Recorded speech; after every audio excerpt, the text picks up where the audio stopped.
le pardon.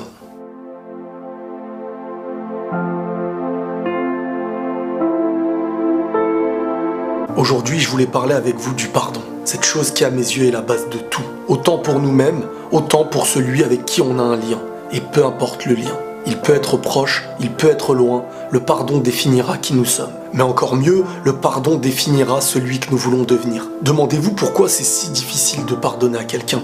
Peut-être parce qu'il nous a fait du mal, peut-être parce que c'était un très gros mal même. Mais souvent aussi c'est par haine, tristesse, rancune ou encore par ego. Au fond, est-ce que ces choses-là sont un bien pour nous? Est-ce un bien pour notre avancée? Et si tu veux être léger et libre, qu'est-ce qui te reste à faire? Il va falloir se libérer de ces poids néfastes. Donner autant que recevoir. On souhaite tous être pardonnés de nos bêtises et de nos péchés. Pourtant, on a du mal à pardonner ceux des autres. Rien n'est facile, mais la meilleure chose à comprendre, c'est que pardonner, c'est un bien prioritaire pour nous. Avant même de pardonner à quelqu'un, on se fait un bien individuel. Il est vrai qu'en pardonnant à quelqu'un qui a pu faire un mal, on lui offre un nouveau chemin. En tout cas, on n'est plus le mur de son nouveau chemin. Mais de notre côté, on apaise notre cœur de la haine, de la rancune, de l'ego. Certains diront, et alors? Sachez que tout ce qui nous empêche de pardonner à quelqu'un, c'est ce qui nous empêche aussi d'avancer. On doit être clair sur une chose liée au pardon.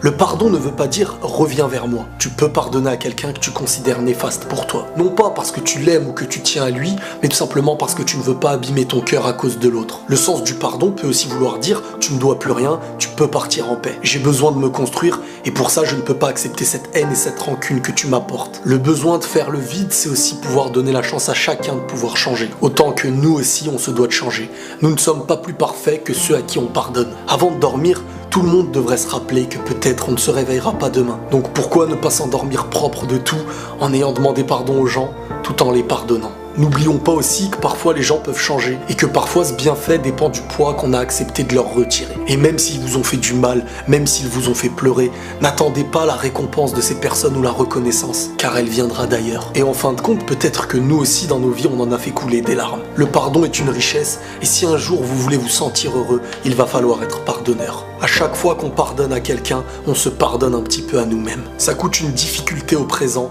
mais c'est un très grand bienfait pour le long terme. N'ayez pas peur, chacun récoltera ce qu'il a semé. Mais ça, c'est pas à nous d'en juger. Quoi qu'il en soit, notre manière de pardonner définira notre cœur, définira notre personne. En fin de compte, notre pardon prouvera celui que nous sommes. Prenez tous soin de vous et la paix sur vous.